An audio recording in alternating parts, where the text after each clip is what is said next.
ఉండగా మాలిని దేవి ద్రౌపది అమ్మవారు మాసిన వలువు కట్టింది, జుట్టా విరియబూసుకున్నది. అలాంటి సమయంలో 5 మగవాళ్ళు, ఒక ఆడకాండ వచ్చింది. వీరేమైనా పాండవులా అనే అనుమానం ఏమైనా వస్తుందేమో అని విరాట మహారాజు కొలువు, విరాట మహారాజు రాజ్యము బయట ఉన్నటువంటి అమ్మవారు ఆలయాన్ని చేరింది. అమ్మవారు ఆలయాన్ని చేరి అమ్మవారిని ప్రార్థించింది.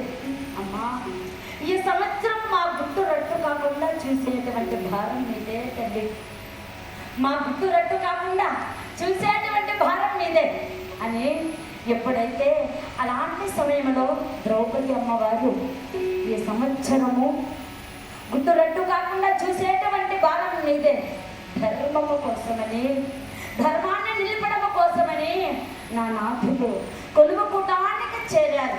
మా గుట్టు రట్టు కాకుండా చూసేటువంటి భారం మీదే అని అమ్మవారిని ప్రార్థించింది. చీకటి పడేంత వారికి అమ్మవారు ఆలయంలో ఉండాలనుకున్నదంటే ద్రౌపదీదేవి. ఎందుకని చీకటి అటువంటి సమయంలో ఒకవేళ నేను రాజవీధిలో వెళ్తూ ఉంటే రాజ్యంలో ఉన్నటువంటి పరాయి పురుషులు ఎవరైనా నన్ను చూస్తారేమో, పరాయి పురుషులు మగవాళ్ళు ఎవరైనా నన్ను చూస్తారేమో అటువంటి సమయంలో ద్రౌపది అమ్మవారు తిన్నగా ఊరు బయట చీకటి పడేంత వరకు ఉండాలని ఊరు బయట అమ్మవారి ఆలయంలోనే ఉన్నది. అమ్మవారి ఆలయంలో ఉన్నటువంటి సమయంలో సుదేష్ణాదేవి భార్య అయినట్టు అటువంటి విరాట మహారాజు భార్య అయినటువంటి సుదేష్ణాదేవి తన చెలికత్తులతో తిన్నగా ఊరు బయట ఉన్నటువంటి అమ్మవారిని సేవించడానికి ఆలయానికి వచ్చింది. అమ్మవారిని సేవించింది, అమ్మవారిని చూసింది. చూసినటువంటి సమయంలో ఎప్పుడైతే ప్రక్కనే కూర్చున్నటువంటి మాసిన వలువ కట్టిందా, చుట్టా విరియ పూసుకున్నదా, అటువంటి ఆమెను చూసి సుదర్శనాదేవి అనుకున్నది. ఆమె అందాన్ని చూస్తూ ఉంటే నాకేం మధ్యగతి తప్పుతున్నదే, మరి ఈవిడ ఎవరు, ఎక్కడి నుంచి వచ్చింది, ఈమెను మన రాజ్యానికి తీసుకోరండి అని చెలికత్తులతో చెప్పి తిన్నగా రాజ్యానికి చేరుకున్నది. అలా రాజ్యానికి చేరుకున్నటువంటి సుదర్శనాదేవి చేరుకున్నది. ఆ సమయంలో చెలికత్తెలు తిన్నగా ద్రౌపది అమ్మవారు చెంతకి చేరారు. ద్రౌపది అమ్మవారితో, అమ్మా ఎవరు మీరు, ఎక్కడి నుంచి వచ్చారు, మీరు ఒక్కటిగా ఉండడానికి కారణం ఏమిటి అనగా, మిమ్మల్ని మా రాణిగారు తీసుకురమ్మన్నారు, మీ తమరు ఎక్కడి నుంచి వచ్చారో చెబుతారా అనగా, అది విన్నటువంటి అమ్మా నా పేరు మాలిని, సైరంధ్రి జాతిదానను, సుదర్శనాదేవి చెంతకి వెళ్ళాలని ఇక్కడ ఉన్నాను తల్లి అన్నారు. నాకు 5 గంధర్వ పతులు ఉన్నారు, ఒకరిద్దరు కాదు 5 గంధర్వ పతులు ఉన్నారు. ఆ 5 గంధర్వ పతులు ఉన్నటువంటి కారణం వచ్చేట ఇక మీ రాణి గారికి సేవ చేయడం కోసమని ఇక్కడ ఉన్నాను అన్నారు. అది విన్నటువంటి అమ్మా అటువంటి రండి తీసుకుని వెళ్తానంటే నేనే వస్తాను, మీరు వెళ్ళండి అని చెలికత్తెలను పంపించి చీకటి పడిన తర్వాత పరాయి పురుషులు రాజవీధిలో మగవాళ్ళు ఎవరు కూడా చూడలేనటువంటి నల్లటి ముసుగు వేసుకొని రాజవీధిలో వెళ్ళి సుదర్శనాదేవి మందిరానికి చేరుకున్నది మాలినీదేవి గుర్తులాగా. అలా ఎప్పుడైతే సుదర్శనాదేవి మందిరానికి చేరుకున్నటువంటి సమయంలో ఇక సుదర్శనాదేవి చూసింది, అమ్మా ఎవరు మీరు, ఎక్కడి నుంచి వచ్చారు, తమరి పేరేమిటి అనగా, నా పేరు మాలిని, నేను సైరంధ్రి జాతిదానను, నాకు 5 గంధర్వ పతులు ఉన్నారు. ఆ 5 గంధర్వ పతులు ఎప్పుడు పిలిస్తే అప్పుడు వెళ్ళిపోతాను తల్లి, కాబట్టి ద్రౌపదీదేవి చెంత సేవ చేసేటువంటి దాసుని మీ చెంతకు వచ్చాను, మీ కొలువు కుటుంబంలో 1 సంవత్సరం కాలాన్ని గడుపుతాను అన్నది మాలినీదేవి. అలా ఎప్పుడైతే అన్నదో ఇది విన్నటువంటి సుదర్శనాదేవి అన్నది ఏమిటంటే, మాలిని నీ అందాన్ని చూస్తూ ఉంటే నాకే మతిగతి తప్పుతున్నదే, ఒకవేళ నా భర్త నా దగ్గరికి వచ్చేటువంటి సమయంలో ఒకవేళ నీవు ఉన్నప్పుడు నిన్ను చూసినటువంటి నా భర్త నన్ను విడిచి నిన్నేమైనా పెళ్లి చేసుకుంటారేమో అన్నదండి సుధేష్ణాదేవి. ఇది విన్నటువంటి ద్రౌపది అమ్మవారి అన్నారు, అమ్మా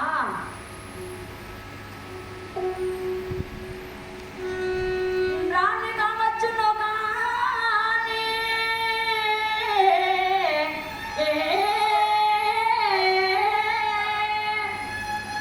రాణి కావచ్చును కానీ రంగులా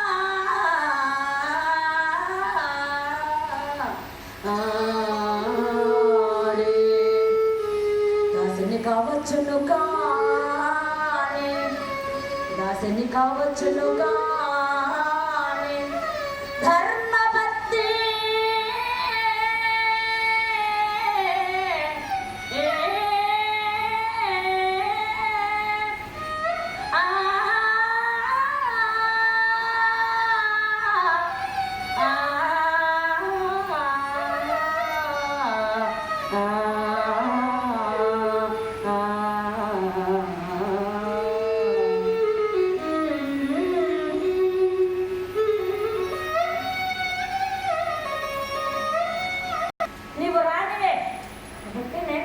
దాసినే ఉండొచ్చు, నీ భర్తను ఆశించే దానిని కాని తల్లి.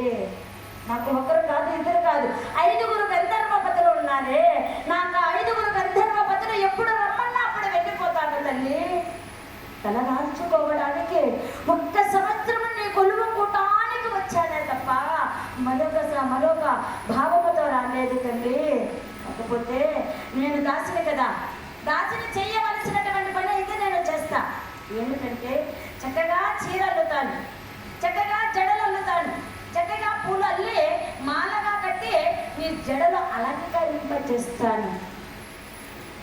పరాయి పురుషుల మందిరానికి వెళ్ళమంటే వెళ్ళలేను.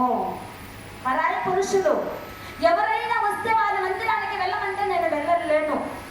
నీవు రానివి కదా, నేను దాసిని కదా, నీవు విడిచినటువంటి భోజనాన్ని నేను భోజనం చెయ్యను. నీకు ఇష్టమైతే చెప్పు, నీ కుటుంబ కూటములో ఉంటా, లేకపోతే నేను వెళ్ళి వస్తాను అన్నది మాలినీదేవి.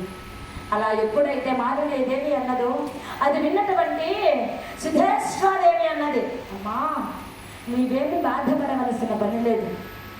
నేను కూడా అలా నీవు పని చేసినా చేయకపోయినా మా కొలువు కూటములోనే ఉండవచ్చు అని అలా కొలువు కూటములో కుదురుకున్నది సుధేష్ణాదేవి చెంత మాలిని రూపములో ద్రౌపదీదేవి. భక్తులారా, శకుని అల్లుడు మేనల్లుడు నీవు సందేహించవలసిన పని లేదు. జీమోదమల్లుడు అన్నాడు. ఎప్పుడైతే జీమోదమల్లుడు అనగా ఆహాకారాలు చేస్తూ సభలోకి వచ్చాడండి జీమోదమల్లుడు.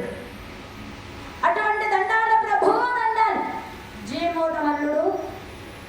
ఆ సమయంలో ఎప్పుడైతే సరాసరి అటువంటి సమయంలో పాండవులు ఎక్కడ ఉన్నారో, ఏమి చేస్తున్నారో, వారు ఏ వేషంలో ఉన్నారో, ఎక్కడ ఉన్నారో వారిని కనిపెడితే నిన్ను బంగారంతోనే పాటేస్తా, వారి జాడ తెలుసుకోలేకపోతే గోతలోనే పాటేస్తానన్నాడండి దుర్మార్గుడైనటువంటి దుర్యోధనుడు.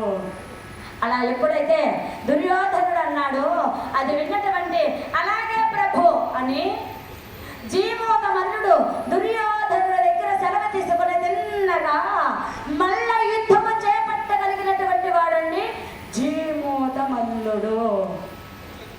అటువంటి జీమోదమల్లుడు దుర్యోధనుడి దగ్గర సెలవు తీసుకుని తిన్నగా అంగవంగ కళింగ కాశ్మీర నేపాల భూపాల ద్రవిడ మానవ 56 దేశాలలో అన్ని రాజ్యాలు తిరిగి తిరిగి తిరిగి ఎట్టకేలకు విరాట నగరానికి చేరుకున్నాడు జీమోదమల్లుడు. జీమోదమల్లుడు విరాట నగరానికి చేరుకుని విరాట మహారాజుతో అంటున్నాడు, దండాలు ప్రభు దండాలు, మల్ల యుద్ధము చేపట్టగలిగినటువంటి వాడు, మల్ల యుద్ధము నన్ను మాకొన్ని జయింపగల మగవాడులే ఈ భూమండలమున మల్ల యోధము నన్ను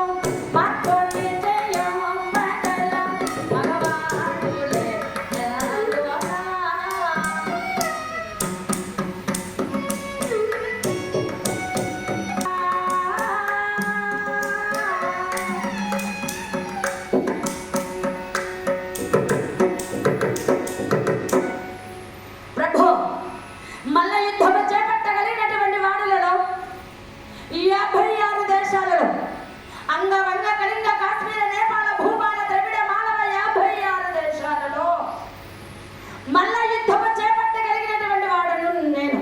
మీ రాజ్యములో ఎవరైనా కూడా సరే నన్ను జయించి జయపత్రాన్ని తీసుకోవచ్చు. ఒకవేళ నేను మల్ల యుద్ధము జయించలేను, మల్ల యుద్ధము చేపట్టగలిగినటువంటి వాడు మా రాజ్యములో లేరు అని ఓడిపోయానని 3 సార్లు ముమ్మార్లు ఒప్పుకొని జయపత్రాన్ని రాసి ఇవ్వండి. నా దారిని నేను వెళ్ళిపోతాను. లేకపోతే మల్ల యుద్ధము వారిలో వీరుడు ఎవరైనా సరే నన్ను జయించవచ్చు అన్నాడండి జీమూత మల్లుడు. అలా ఎప్పుడైతే జీమూత మల్లుడు అన్నాడో అది విన్నటువంటి విరాట మహారాజు గారు, జీమూత మల్లుడు మాట విన్నటువంటి విరాట మహారాజు గారు అటువంటి సమయంలో మల్ల యుద్ధము చేసేటువంటి వీరులందరికీ కూడా కబురు చేశారు. వీరులందరూ కూడా సభాభవనాన్ని వేరు చేశారు. సభాభవనంలో వేరు చేసినటువంటి సమయంలో అందరిని కూడా చూశారు. జీవితం అందరినీ చూసేసరికి మల్ల యుద్ధం పట్టేటువంటి వీళ్ళందరూ కూడా ఏ తమ్ముడు వాడేమో అంత బలంగా పొడువుగా బలే బాగున్నాడే, వాడితో మనం యుద్ధం చేయగలుగుతామా అని ఒకరిలో ఒకరు సమాలోచన చేస్తూ ఉన్నారు. ఆ సమయంలో విరాట మహారాజు గారు ఏమిరా రామయ్య అన్నారు. ప్రభు మల్ల యుద్ధం మధ్య మా ఆవిడ నీళ్లు పోసుకున్నది, అందుకనే ఎంత పండితుడను పడివడిన అంత పండితుడని, వంటలు చేయగలిగినటువంటి వాడిని ఎంతో గొప్పవాడిని, అలాంటి యుద్ధము చేయగలిగినటువంటి వాడిని కూడా నేనని చెప్పి ఉన్నాడు కదా వలలాంకుడు. అటువంటి వలలాంకుని సభలోకి రప్పించు అన్నాడు. అలా ఎప్పుడైతే సభలోకి రప్పించు అని అన్నారో అది విన్నటువంటి సమయంలో ఇక విన్నగా సేవకుడు పరుగున వలలాంకుడు ఉన్నటువంటి వంటశాల చేరుకున్నాడు.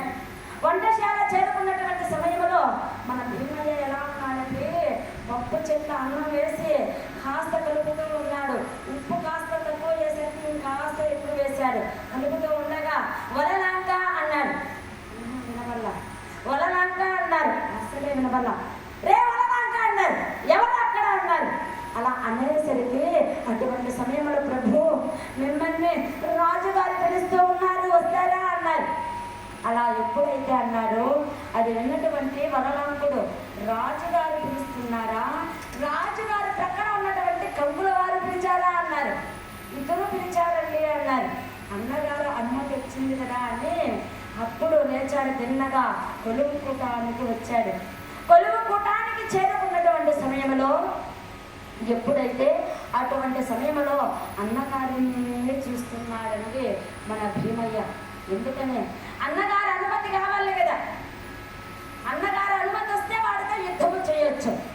అన్నగారు అనుమతి రాలేదు, అన్నగారినే చూస్తూ ఉన్నాడు వలలాంకుడు. ఆ సమయంలో కంకుల వారు అన్నారు, రే తమ్ముడు రే వలలాంక, ఆ వచ్చినటువంటి వాడు కౌరవతో వచ్చాడు కాబట్టి రాజుగారు మరిస్తే నేనే గుర్తు చేశాను కాబట్టి ఆ వచ్చిన వాడిని ఎలాగ కాస్త పని పూర్తి చేసి పంపించు అన్నట్టు సైగ చేశాడు.